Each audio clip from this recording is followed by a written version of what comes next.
Lesson 3, Employee Growth and Career Progression. Something also often forgotten in startups. In this class, you will learn how to offer employee growth without incurring in high costs and some examples, and how to set up simple but regular performance talks based on meaningful conversations. So Richard Branson put it best.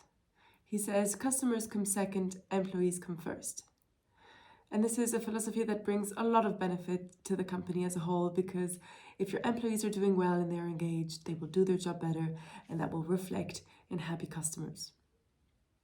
As you can see in the graph here, what millennials look for in employers, career potential is the second most important factor. This is from a Harvard Business Review study. So employee growth is a crucial element, and by offering opportunities of growth to your staff, you show that you value their input and you value their long-term success in your company. So what can startups offer? Here are some examples. You can do creative or personal days. So days to work on your own projects, to develop your creativity, or to work on a course that you're working on. If you block it out in the calendar and you allow that space for your employees, they won't feel guilty taking that time to actually focus on growth.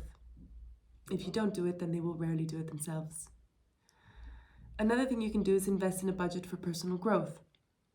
I know this sounds very corporate and the budgets are often very low in startups, but any small amount shows your dedication to their personal growth. You can do, for example, online courses or offer online courses on Coursera. There are a lot of fairly accessible courses in anything. Finally, listen to your employees, involve them in the decision making, and allow them to be challenged on the job, because there's a lot of personal growth that comes from simply being challenged and working your way through things. Another thing you should do is to create space for meaningful conversations.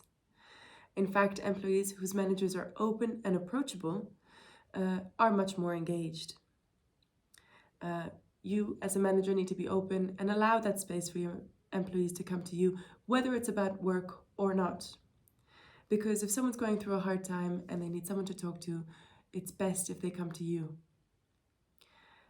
This will allow employees to feel safe enough to experiment, to challenge, and to support one another.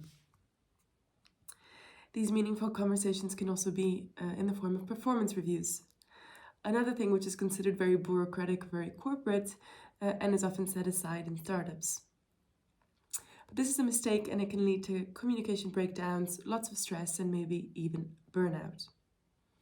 So avoid problems by starting already very early on in the interview process, opening that conversation and asking a candidate where they want to go and where their role can potentially lead. Set up simple performance reviews to measure job satisfaction on your side and theirs, and to set goals and identify next career steps.